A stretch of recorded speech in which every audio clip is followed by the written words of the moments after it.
अस्सलाम वालेकुम dear student, मेरा नाम है फवाद अख्तर और आज हमारा जो टॉपिक है वो है माइक्रोस्कोपी। माइक्रोस्कोपी चूँकि चैप्टर नंबर फर्स्ट से हमने स्टार्ट लिया है और ये टेक्निक में सबसे पहला टेक्निक है माइक्रोस्कोपी।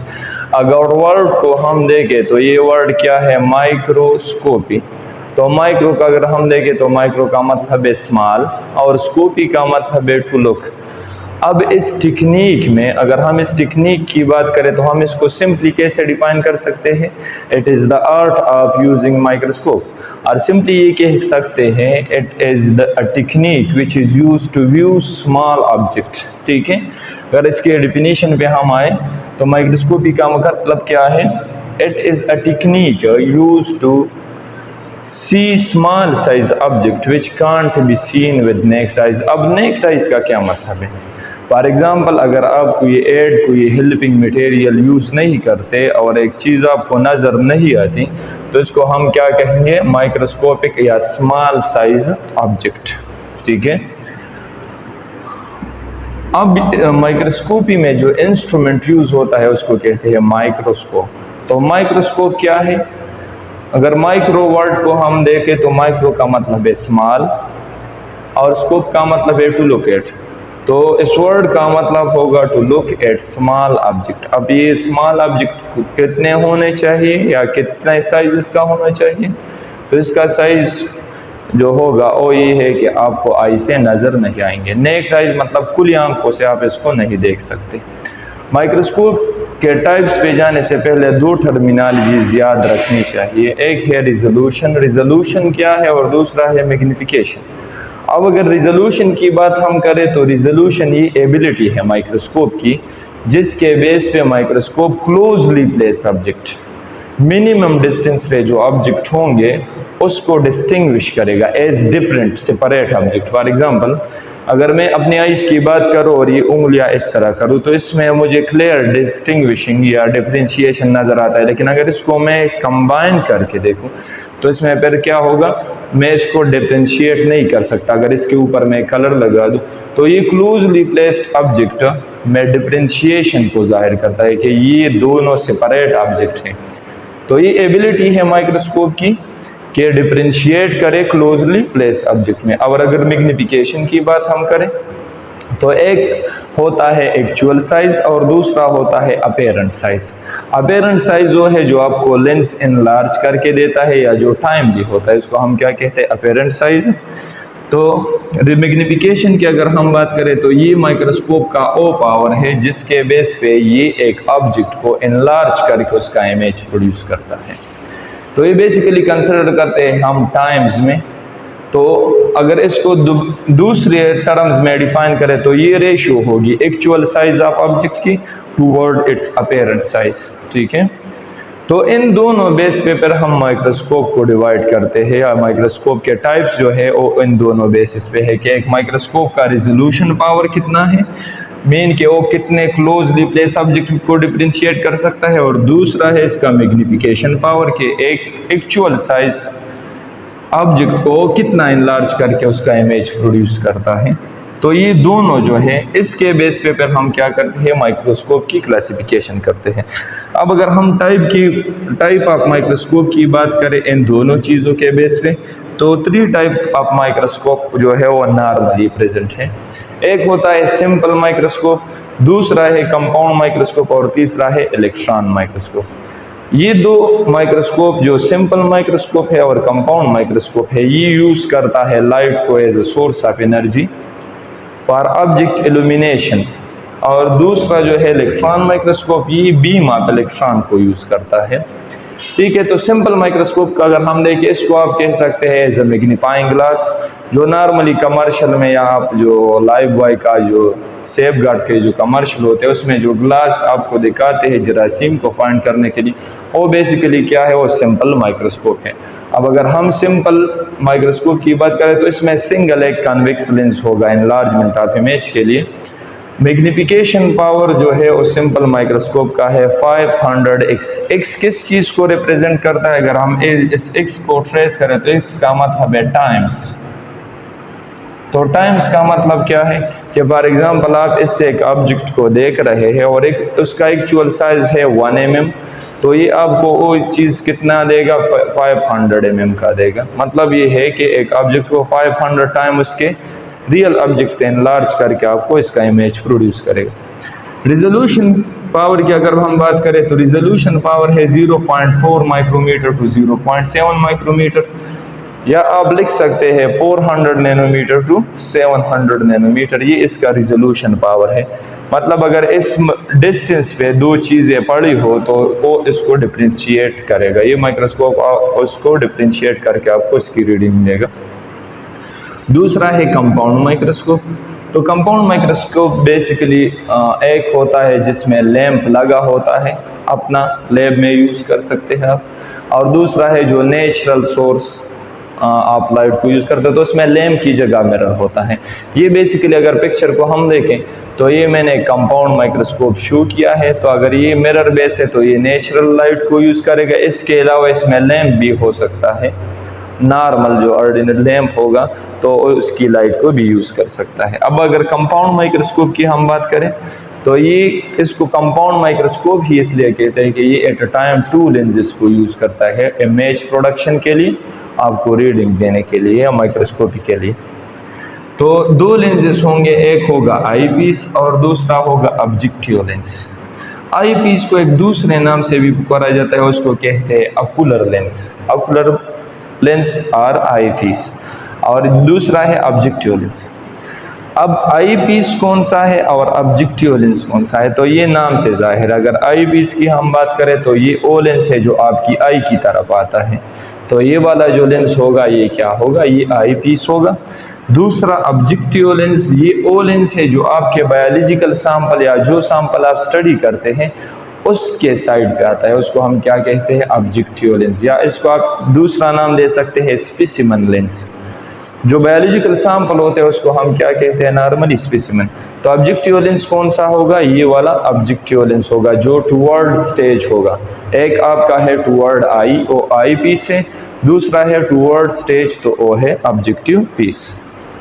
मैग्निफिकेशन पावर की अगर हम बात करें कि कंपाउंड माइक्रोस्कोप का मैग्निफिकेशन पावर कितना है, तो मैग्निफिकेशन पावर इसका है 2500x, बाज़ बुक में ये मेंशन है 2000x या 20, लेकिन मोस्टली जो बुक है उसमें ये है 2500x।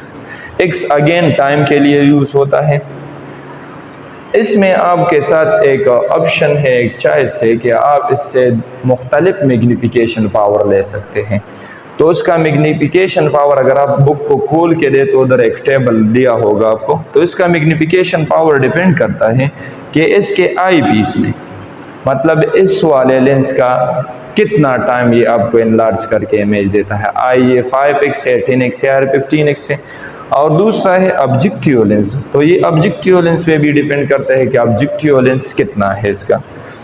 तो इन दोनों को मल्टीप्लाई करके जो नंबर आपको आता है ये उतना आपको एक इमेज एनलार्ज करके दे सकता है।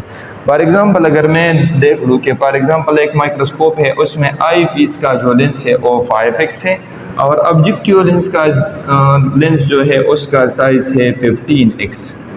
तो एक होगा 15x, दूसरा है 5x, या इसको कर दे 10x, मैंने ये एक 10x लगा दिया, दूसरा है 15x। तो इसका ओवरऑल मैग्निफिकेशन पावर जो होगा इन दोनों को मल्टीप्लाई करें तो ये आ जाएगा 150x।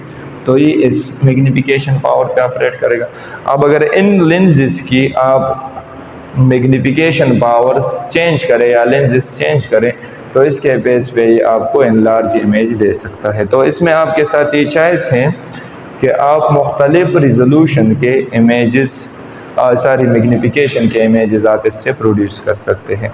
मैक्सिमम इसका कितना है 2500x।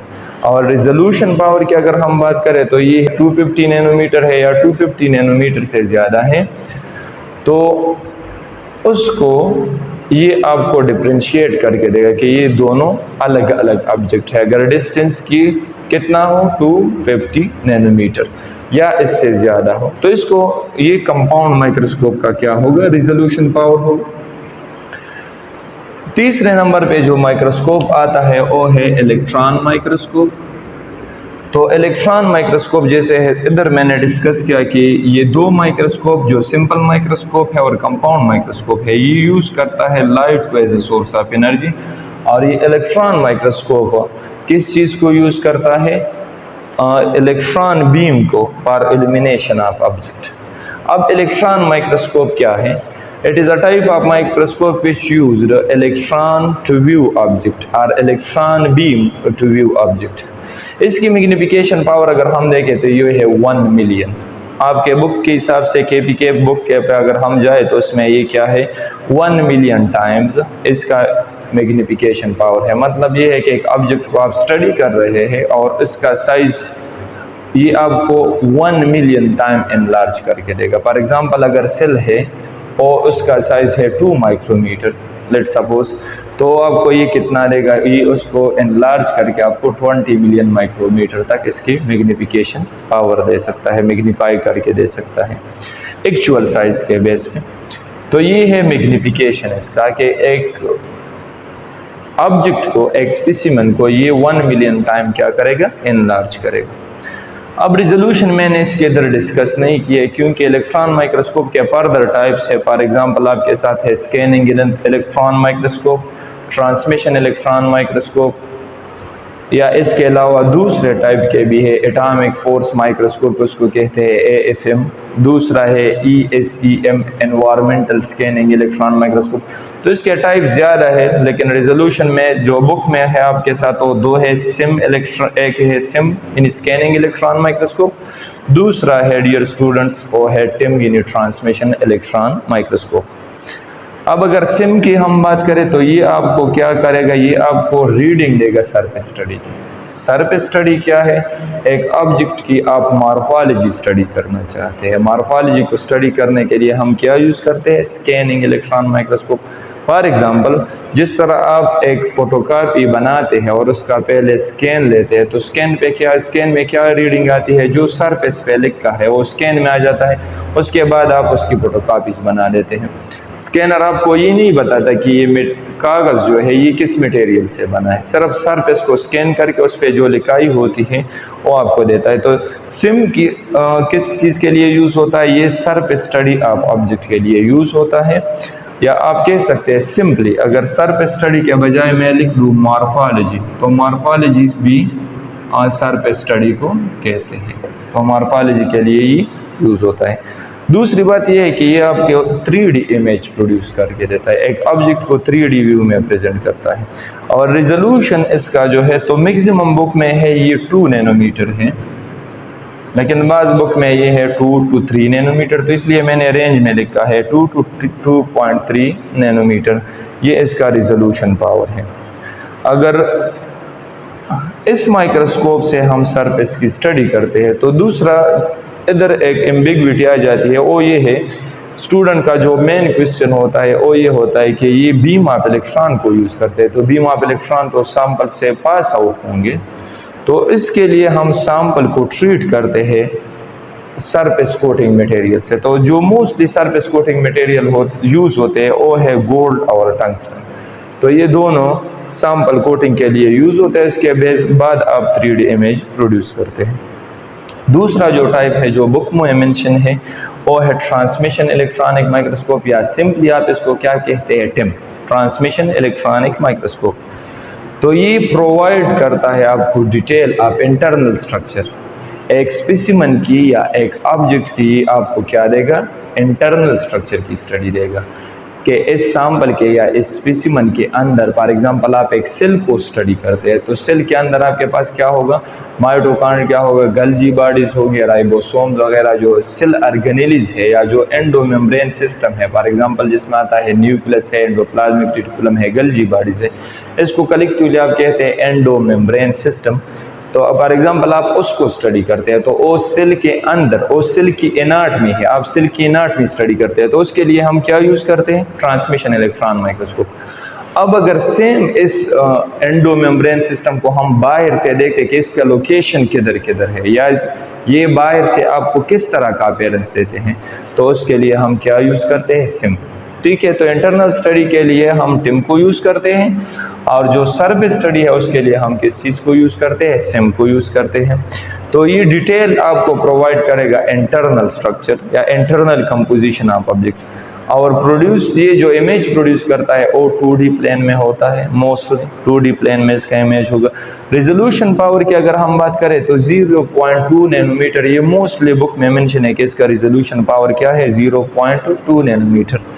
और इसका जो बुक में, तो बाज़ बुक में ये 0.14 नैनोमीटर है, तो दोनों मैंने रेंज में लिखे हैं कि 0.14 नैनोमीटर टू 2 नैनोमीटर, लेकिन ज़्यादातर बुक में ये रीडिंग है सिम के लिए 2 नैनोमीटर और ये 0.2 नैनोमीटर जो रीडिंग है ये टिम के लिए है।